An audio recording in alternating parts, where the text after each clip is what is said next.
In meeting the record-keeping obligations, it was my practice to email government officials on their state or other .gov accounts so that the emails were immediately captured and preserved.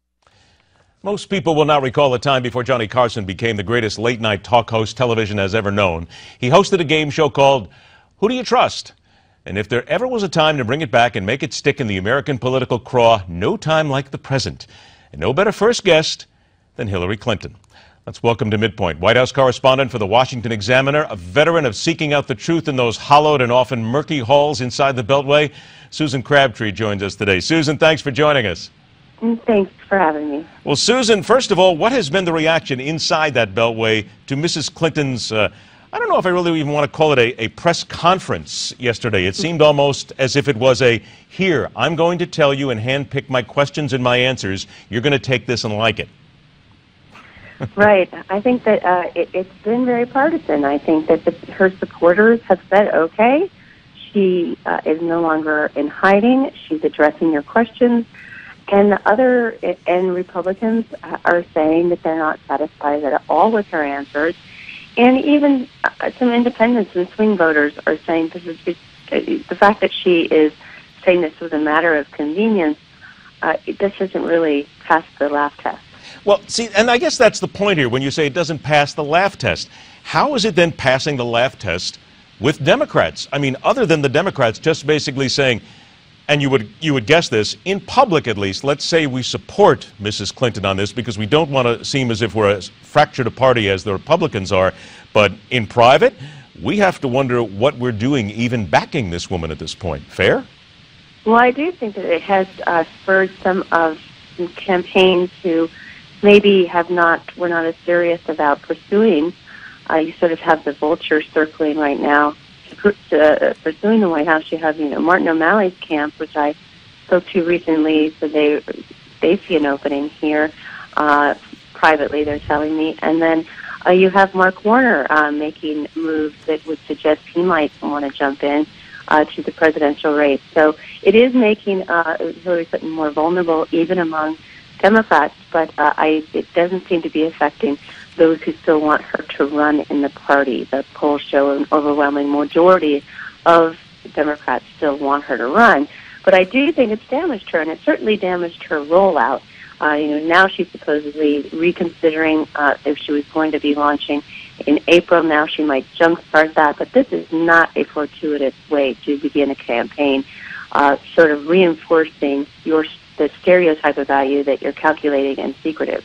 Has it really, though, Susan, damaged her? Because the people that I speak with, a lot of the Democrats say, well, we're not too sure, but yeah, we're still going to vote for Mrs. Clinton if she decides to run for president. We're going to overlook this. Right. I think it's damaging her because it will continue to go on. I mean, Trey Gowdy is showing no signs of he's not going to pursue every avenue in this investigation and try to get emails that are related to Benghazi, the trip that she took to Libya, where she seems to be completely absent of any email FOIA requests. You have the Associated Press today suing the State Department because it did not respond to its email requests. I think when the press starts turning on you, I think that is an important sign. But as I mentioned, this may hurt her more in the general election than in the primary, where you have people seem to have made up their minds way early on. Do you sense in any way, I got about a minute left, we'll take a break, come back and talk more here, but do you sense that people are almost thinking in many ways, the ones close to Mrs. Clinton, maybe this is good that this is coming out right now because the Clinton Foundation issue that's sitting out there right now, we'd kind of prefer that stayed buried as long as possible? Yes, in the primary, I believe that issue of the Elizabeth Warren wing of the party and anti-Wall Street and anti-special moneyed interests, they are more concerned about those aspects of accepting millions and millions from countries like Saudi Arabia that treat women poorly and other countries that don't have great reputations. So I think that in the primary, those Clinton Foundation, that story is more important. But in the general, the emails just reinforce the calculating Clinton narrative. And we're talking about tens of millions of dollars from Saudi Arabia, the United Arab Emirates, Kuwait, Oman, Qatar, Algeria, and Brunei, all have awful sex discrimination and human rights issues records. So it indeed is a story that I think we're just waiting for this one to blow. Susan, please hold on just a couple of minutes here. We're going to take a break, come back on the other side, and when we do, Susan Crabtree, the White House correspondent for the Washington Examiner, joins us. And let's talk a little bit more politics, like maybe Jeb and Scott, when MidPoint continues.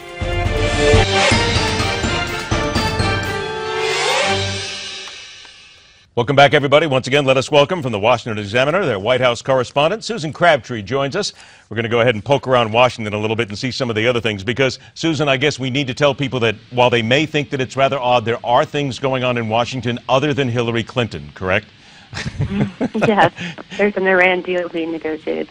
Just a few every now and then. Let me talk a little bit about the Iranian letter here, because that certainly is still getting a lot of people's attention here. Was it surprising at all to hear that a number of the Republicans who signed this letter to the Iranian government, today it seems as if they're pulling back just a little bit. They're saying, well, maybe we shouldn't have signed it, maybe we shouldn't have done that. It caught me a little bit by surprise.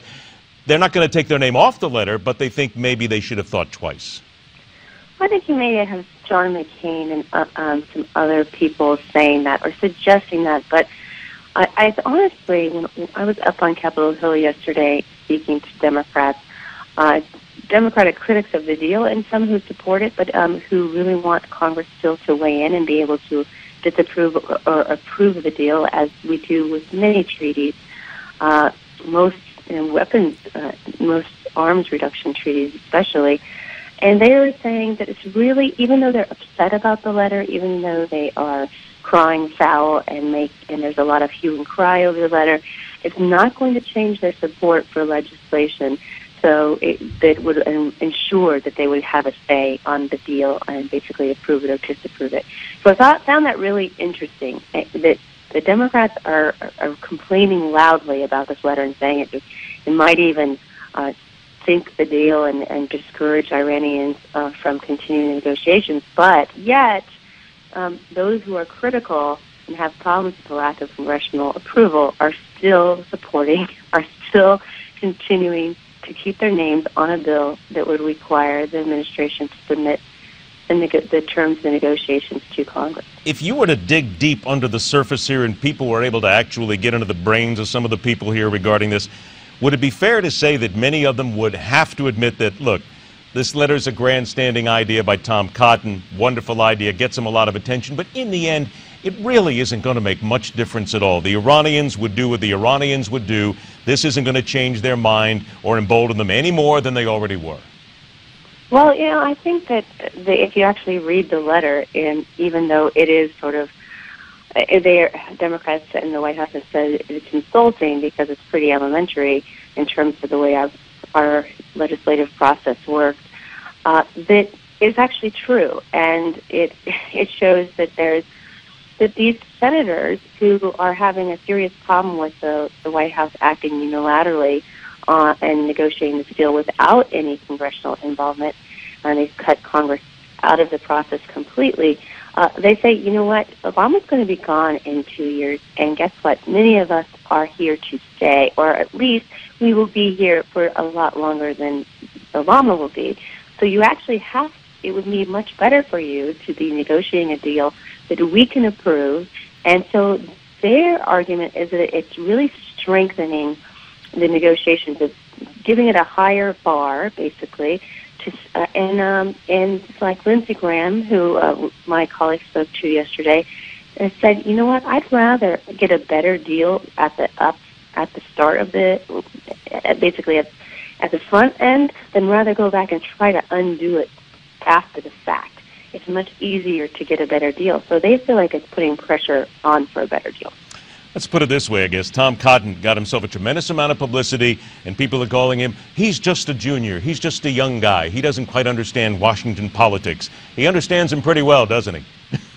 Well, he convinced 47 Republican colleagues, so that's not really a sophomore move. Yeah, no, he understands the political process pretty well. He's pretty savvy, regardless of what people might think. Susan Crabtree, Washington correspondent then for the Washington Examiner, I should say the White House correspondent for the Washington Examiner. We appreciate your time, Susan. Thanks so much for joining us. Thanks for having me again. All right, my Bye-bye. pleasure. Take care. All right, telling it like it is has the answer, the definitive answer, as to the one person, the only person the Democratic Party is at this very moment in desperate need of. He is the only one who can lead their cause for 2016 and beyond. Hillary Clinton needs to watch out, because if he decided to run, oof, bets are off. It's coming up next right here.